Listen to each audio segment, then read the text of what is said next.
set up a hidden camera in my mother's bedroom and watched my wife of 40 years wrap her hands around my mother's throat at 3 a.m. That's not what I expected to find when I noticed the bruises on my mother's arms. I thought maybe she was falling. Maybe the dementia was making her clumsy. I never imagined the woman sleeping next to me every night was trying to kill the woman who raised me. You won't believe what happened next. Before we continue, please hit that subscribe button and turn on notifications. This story about betrayal, elder abuse, and justice is something every family needs to hear, and you'll want to know how it ends. My name is James Parker. I'm 65 years old, and until 6 months ago, I thought I had a good life, a solid marriage, a comfortable retirement, a chance to finally take care of my mother after she'd spent her whole life taking care of me. I was wrong about all of it. I'm a retired high school teacher from Ottawa, Canada. Spent 38 years teaching history to teenagers who mostly didn't want to be there, but I loved every minute of it.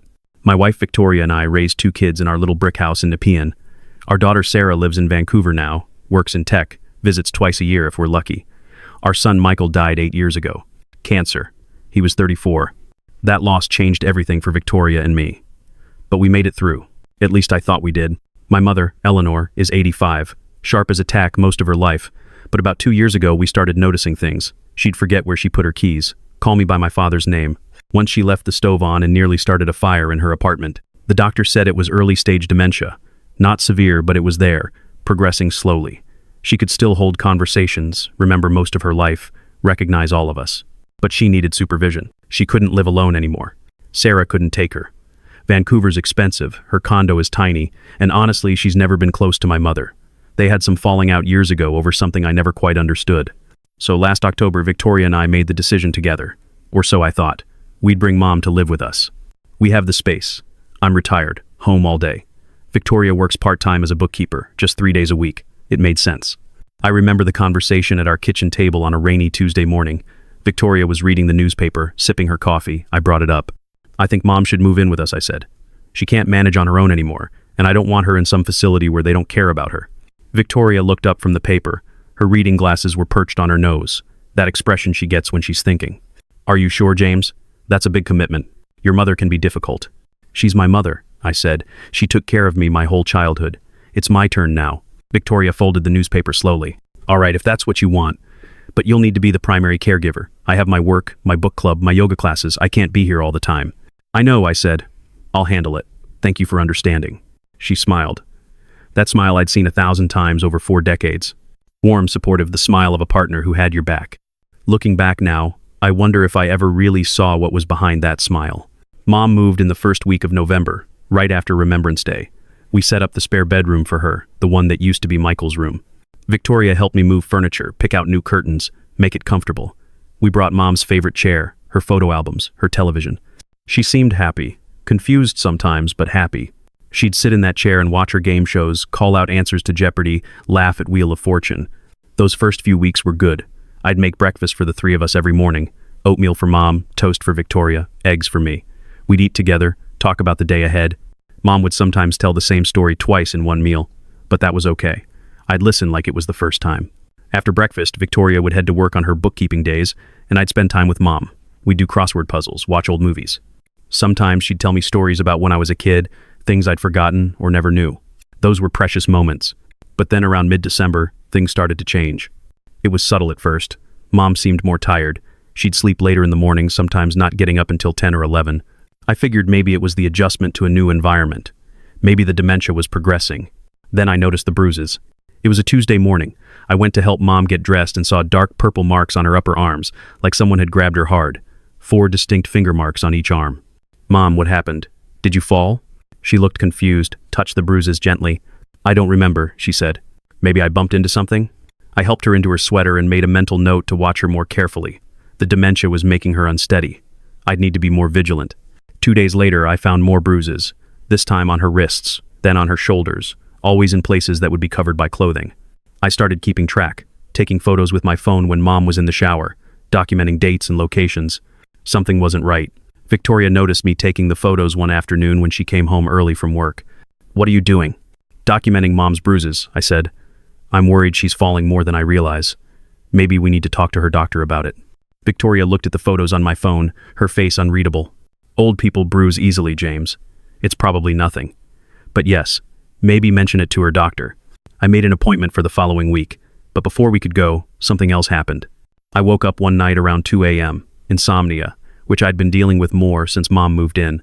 The stress of caregiving, I figured. I got up to use the bathroom and noticed something strange. Victoria wasn't in bed. I checked the bathroom, empty, went downstairs thinking maybe she couldn't sleep either. The kitchen was dark, the living room was empty. Then I heard something, a sound coming from Mom's room, a soft thump like furniture being moved. I walked down the hallway, my bare feet silent on the carpet. Mom's door was closed, but I could see light underneath it. I knocked softly. "Mom, everything okay?" Silence. Then Victoria's voice. "She's fine, James. Go back to bed." I opened the door. Victoria was standing next to Mom's bed, adjusting her blankets. Mom was awake, looking confused and frightened. "What's going on?" I asked. "Your mother called out," Victoria said smoothly. "I came to check on her. She was tangled in her sheets. I was just getting her settled." Mom didn't say anything, just looked at me with wide eyes. "I'll stay with her for a bit," I said. "You go back to bed." Victoria hesitated, then nodded and left the room. I sat with Mom for a while, holding her hand. She seemed agitated, kept looking at the door like she was afraid Victoria might come back. "Did something happen, Mom?" She looked at me, opened her mouth to speak, then closed it again, her eyes filled with tears. "I can't remember," she whispered finally. "I'm sorry, James. I can't remember anything anymore." "It's okay," I told her. "It's okay." But it wasn't okay. Something in my gut told me it wasn't okay at all. The next morning I found a new bruise on Mom's neck, a long, thin mark that looked like someone had pressed their fingers there. That's when everything changed. I couldn't ignore it anymore. I couldn't explain it away as falls or accidents or old age. Those bruises were deliberate. Someone was hurting my mother, and the only other person in this house was my wife. No, I told myself, that's impossible. Victoria wouldn't. She couldn't. We've been married for 40 years. She's the mother of my children. She nursed Michael through his cancer. She's kind, gentle, loving. But then I remembered how she'd looked when I suggested Mom move in. That expression I'd mistaken for concern. What if it had been something else? Resentment? Anger? I thought about the nights I'd found her out of bed, the way Mom seemed afraid when Victoria was around, the bruises that kept appearing, always in places that would be hidden. I needed proof. I needed to know for sure before I accused my wife of something so horrible. So I bought a hidden camera. It was a small device, disguised as a clock radio. I ordered it online, had it delivered to the post office so Victoria wouldn't see the package. Set it up in Mom's room one afternoon while Victoria was at work. I positioned it on Mom's dresser, angled toward her bed, tested it to make sure the video was clear. Then I waited. That night, I went to bed as usual. Victoria read for a while, then turned off her light. I lay there in the darkness, pretending to sleep, my heart pounding. Around midnight, I felt Victoria get out of bed. I kept my eyes closed, listening. Heard her footsteps as she left the room, moving quietly down the hallway. I waited 5 minutes. Then I got up, crept to Mom's door, stood there in the dark hallway, my hand on the doorknob, afraid of what I might find. Inside, I could hear voices. Victoria's voice, low and harsh. I didn't open the door. I went back to bed, pulled the covers over my head, and waited for morning. The next day, after Victoria left for work, I retrieved the camera. My hands were shaking as I plugged it into my laptop. What I saw on that video broke something inside me. Victoria entered Mom's room at 12:30 a.m. She walked to the bed where Mom was sleeping and stood there for a long moment, just watching. Then she reached down and grabbed Mom's arm, squeezing hard. Mom woke up, confused and frightened. Victoria leaned close to her face. I can hear her voice on the recording, cold and venomous. "You're making my life hell, you old witch. Why won't you just die?" Mom tried to pull away, but Victoria's grip was too strong. "James doesn't need you. I don't need you. You're a burden, a useless, pathetic burden." She shook Mom violently. Mom started to cry, trying to call out for me, but Victoria put her hand over Mom's mouth. "Don't you dare. If you tell James, I'll make it so much worse. Do you understand me?" Then Victoria's hands moved to Mom's throat. She squeezed. Not hard enough to kill, but hard enough to terrify. Hard enough to hurt. Hard enough to leave marks. Mom's hands flailed weakly, trying to push Victoria away. After what felt like forever but was probably only 30 seconds, Victoria let go. She leaned down close to Mom's ear. "Remember, if you tell anyone, I'll hurt you worse next time. And James will never believe you anyway. You're senile, confused. Nobody believes the ramblings of a demented old woman." Then she straightened Mom's blankets, turned off the light, and left the room as quietly as she'd entered. I watched this video 3 times. Each time, I felt sicker, angrier, more devastated. The woman I'd shared my life with for 40 years was torturing my mother. How long had this been going on? Since Mom moved in? Longer? Had she been doing this on those nights I couldn't account for her whereabouts? I made copies of the video, saved them to multiple devices, to the cloud. I wasn't going to let Victoria talk her way out of this or delete the evidence. Then I called a lawyer. Patricia Morrison specialized in elder abuse cases. She agreed to see me that afternoon. I sat in her office, a small room lined with legal books, and showed her the video. She watched it without expression, but I saw her jaw tighten. "Mr. Parker," she said when it was over, "this is clear evidence of elder abuse, physical assault, psychological abuse, threats. Your wife could face criminal charges." "Good," I said. "I want her prosecuted. I want her away from my mother. We'll need to involve the police. Adult Protective Services. This is serious, Mr. Parker. Your wife could go to prison." "I know. And your marriage will be over." "I know that too. Patricia know that." "Then, let's proceed. But first, we need to make sure your mother is safe. Is there somewhere else she can stay while we handle this?" "My daughter," I said. "Sarah. She'll come. She has to." I called Sarah that night after Victoria went to bed, told her everything. She listened in shocked silence. "Dad, I'm on the next flight," she said. "I'll be there tomorrow." Sarah arrived the next afternoon. I hadn't told Victoria she was coming. When she walked through the door with her suitcase, Victoria's face went pale. "What's going on?" Victoria asked. Sarah looked at her with pure disgust. "I know what you've been doing to Grandma, and so does Dad. Pack a bag and get out." Victoria turned to me. "James, what is she talking about?" I showed her my phone, the video queued up and ready to play. "This is what I'm talking about." I pressed play, watched Victoria's face as she saw herself on screen, heard her own voice threatening my mother. She went white, then red, then white again. "That's not," she started. "I didn't." "Yes, you did," I said quietly. "I have copies, multiple copies. I've already contacted a lawyer and the police. They'll be here within the hour." "You're overreacting," she said, her voice rising. "She's fine. It was just I was frustrated. Caregiving is hard, James. You don't understand the stress." "So you choked her?" Sarah's voice was ice cold. "You threatened to kill her?" "I never said that." "It's on video, Victoria. We have proof." The police arrived 20 minutes later. 2 officers, a man and a woman. I showed them the video. They asked Victoria to come to the station for questioning. She looked at me one last time before they led her away. "How could you do this to me? After everything we've been through? How could you do that to my mother? After everything she's done for our family?" She didn't answer. The investigation took 3 weeks. During that time, Sarah and I moved Mom to Sarah's apartment in Vancouver. It was small, but it was safe. Victoria wasn't allowed to contact any of us. The police uncovered more evidence. Medical records showing the progression of Mom's injuries. Statements from her doctor noting the unusual pattern of bruising. They even found Victoria's internet search history. How to make someone with dementia have an accident. How long does it take to die from a fall? What medications cause heart attacks in elderly people? She'd been planning this for months, maybe longer. The trial was brief. Victoria's lawyer tried to argue diminished capacity, stress, caregiver burnout, but the video was damning. Her own words, her own actions, captured in high definition. The jury took less than 4 hours to find her guilty. Elder abuse, assault, attempted murder. She got 6 years. I filed for divorce the day after the verdict. After 40 years of marriage, it was over in a single court session. I didn't want anything from her. Didn't want her money, her possessions, anything that might tie us together. I just wanted her gone. Sarah stayed in Ottawa with me for a month after the trial, helping me sort through everything. We went through the house room by room, removing anything that reminded me of Victoria. I found a journal in her nightstand, started reading it one night after Sarah had gone to bed.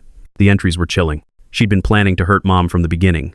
Saw her as an obstacle, a burden, something standing between Victoria and the retirement she'd envisioned. A retirement that apparently didn't include taking care of anyone but herself. She wrote about how much she resented Mom, how she blamed her for taking my attention away, how she fantasized about Mom having an accident. And then, after Mom moved in, how she started acting on those fantasies. The journal detailed months of abuse. Small things at first. Pinching Mom when I wasn't looking. Hiding her glasses so she'd be confused and frustrated. Withholding her medications. Then it escalated. The bruising, the choking, the threats. Victoria wrote that she was getting bolder, more confident that I wouldn't notice or wouldn't believe Mom if she tried to tell me. She was probably right. If I hadn't seen that video, if I hadn't set up that camera, I might never have believed it. I might have blamed Mom's bruises on her dementia. Might have thought she was imagining the abuse or confusing dreams with reality. I burned the journal. Couldn't stand to have it in my house. By the following November, a year after Victoria's arrest, Mom needed more care than Sarah could provide. We found a wonderful assisted living facility in Ottawa, a place that specializes in dementia care. Sarah helped me move Mom in. The staff there are kind, attentive, vigilant. I visit her every single day. Some days, she knows who I am. Some days, she doesn't. But she's safe. She's cared for. She's never afraid. I'm 70 now, retired from teaching, divorced, living alone in a house that feels too big. Sarah visits more often now, every few months, instead of twice a year. We've gotten closer through all this. She tells me she's proud of me for protecting Grandma, for doing the right thing, even when it was hard. Victoria got out of prison last year. I don't know where she is now. Don't care. She's not allowed to contact me or mom. Sometimes I think about the 40 years we spent together. Wonder if there were signs I missed earlier. Wonder if she'd always been capable of this cruelty and I'd just never seen it. Or if something in her broke when Michael died, some darkness that took over and turned her into someone I didn't recognize. I'll never know. And it doesn't matter anymore. What matters is that I trusted my instincts. I saw the signs even when I didn't want to believe what they meant. I took action even when it meant destroying my marriage, my life as I knew it. I protected my mother when she couldn't protect herself. I'm sharing this story because I want people to understand something crucial. Elder abuse is real. It happens in homes just like mine, in families that look normal from the outside. It happens to people who can't always speak up for themselves, who are vulnerable, confused, dependent on others for care. And it's often perpetrated by people we trust, people we love, people we'd never suspect. If you notice an elderly person in your life showing signs like my mother did, unexplained bruises, fear of certain people, withdrawal, drastic changes in behavior or health, please don't ignore it. Ask questions, investigate, trust your gut. Don't let politeness or fear of confrontation stop you from protecting someone who needs help. Document everything. Photos, videos, medical reports. Build evidence. Talk to lawyers, doctors, police. Yes, it's hard. Yes, it might destroy relationships. Yes, people will deny and deflect and try to make you feel crazy. But a vulnerable person's safety is worth more than keeping the peace. It's worth more than maintaining appearances. It's worth everything. My mother is safe now. That's all that matters. I sleep at night knowing I did the right thing. Even though it cost me my marriage and the life I thought I'd have in my retirement, I'd do it again in a heartbeat. Because family isn't just about blood or marriage certificates. It's about protecting the people who can't protect themselves. It's about standing up against cruelty, even when it's wearing a familiar face. It's about being brave enough to shine a light into the darkness and expose what's hiding there. If you're in a situation like mine, where you suspect someone you care about is being abused, please act. Don't wait. Don't hope it will get better. It won't get better on its own. Get help. Contact Adult Protective Services, the police, elder abuse hotlines. In Canada, we have resources. Every province has reporting mechanisms for elder abuse. Use them. And if you're watching this because you see yourself in my story, because you're the one being hurt, please know this. You deserve safety. You deserve respect. You deserve care. What's happening to you is not your fault. You are not a burden. You are a human being with dignity and worth. And there are people who will help you if you can find the courage to tell someone.